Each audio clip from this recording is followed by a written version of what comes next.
These are times when Jake Paul destroyed woke culture. Women who spend their whole entire lives in a sport hoping for opportunities for it to be taken away by a biological male. Beginning with Italian boxer Angela Carini, who withdrew from a fight after 46 seconds due to her opponent, Imani Khalif's gender eligibility controversy. Jake publicly supported Carini, sparking a heated debate. Carini said she pulled out after taking a hit harder than she'd ever felt before, fearing her nose was broken. "I am heartbroken," Carini said. "I have never felt a punch like this." Mi sono fermata perché ho sentito un forte dolore al naso. Ho chiesto scusami, ma non ce la faccio. After Carini pulled out of her Olympic match, Jake Paul spoke up, calling the situation sickening and dangerous. He even offered her a chance to fight in one of his events, an MVP undercards, to give her a fair shot to show what she's really capable of.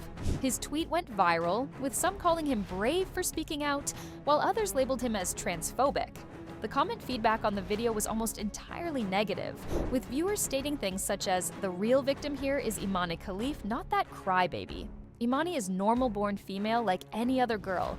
If bothered to do any research, you would find out the truth. The vicious attack against is a total disgrace. Not every country has fucked up society like the West. Shame in you."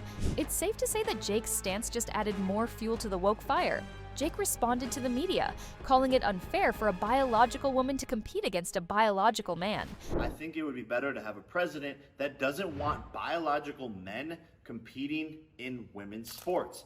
Well, woke people believe that the walls of gender breaking down, Jake offers a challenging question, asking how many opportunities over the last couple of years have been stripped from women who spend their whole entire lives in a sport hoping for opportunities for it to be taken away by a biological male. And not to mention, biological men in women's restrooms. Getting fired up, he revealed just how far he'd go to protect his future daughter. "And as a future father, you will find me dead before I send my daughter to a school where men can go into her bathroom and where men can compete against her in sports." Now, if you think Jake hates trans people, what he says next would surprise you. It's bullshit. That is taking away a woman's rights. And I don't hate trans people. It's not an attack against them. I believe adults should dress and act however they want. Jake is clear about his stance. He supports freedom of expression, but draws the line when it infringes on others' basic rights or crosses into delusion. Well, he sounds pretty mature so far. Now, let's switch things up and see his fun side. Just him messing around with friends, like people used to do before cancel culture became a thing. Yeah, Jake, how many genders are there? There's 3. Male, female, and mentally ill. It's bullshit. UFC boss Dana White completely shut down the idea of working with Jake, making their feud a big deal in the fight world. "He's not good. He's not gonna me out. He's not gonna do this." Dana White has never been a fan of Jake Paul, and he's made that super clear. Over the years, Dana has called Jake out, saying he's just a YouTube boxer and doesn't take him seriously as a real fighter. Recently, Dana went all in and canceled Jake, said he'd never work with Jake. "I'm about to sneak in to the sphere. 2 years ago, I was banned from all UFC events by Dana White." While Jake made this statement the media ran with, Dana rebutted by claiming Jake made it up, calling it just another one of his marketing tactics. This is when Dana said he didn't ban Jake, but his actions tell a different story. Jake Paul saying he was banned from all UFC events and then put the costume on. Yeah, nobody's banned from the UFC. Listen, that kid knows how to market and do his thing, and all that good shit. Dana adamantly denies these claims. No, Jake Paul is welcome to come to UFC, but Jake immediately called Dana out for lying and said Dana is just saying that to make it seem like he wasn't banned, but Dana definitely has sent an email to him saying he is not welcome back. Saying I'm trespassed from all UFC events and I'm not welcome back, etc. Of course, Dana doing what he does best, which is lie. So, who is telling the truth here? Regardless, Jake stays calm and proves he doesn't need Dana, despite his powerful position in the MMA world. "I'm the only person that doesn't need you, and I don't give a fuck about you. But all these people, all your fighters, all of them, they can't say shit because you'll just bench them." Well, it's clear that Jake is getting heated. He recently called out Dana White on his post that Dana is a failed promoter who puts himself first, takes advantage of fighters, and even claimed Conor McGregor is being treated like a hostage. In one tweet, Jake even thanked Dana for giving him free attention. Dana, again, thank you, wherever you are. Thank you for promoting my fights. You literally tee up every single fight for me perfectly. Next up, you'll see an exclusive interview where Jake owned the woke by flipping the script on cancel culture. When the host, Katie Krause, asked for his opinion, Jake called it stupid and said it only gives people a bigger platform. I think it's stupid. I think people are canceling cancel culture. You know, when you're canceling someone, all you're doing is making them more popular. He argued that if you don't like somebody, don't talk about them. Cancel culture hasn't stopped Jake.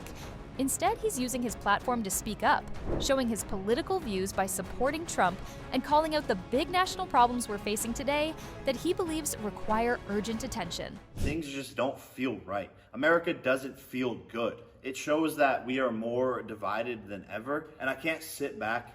Jake truly believes we can all agree that things just don't feel right.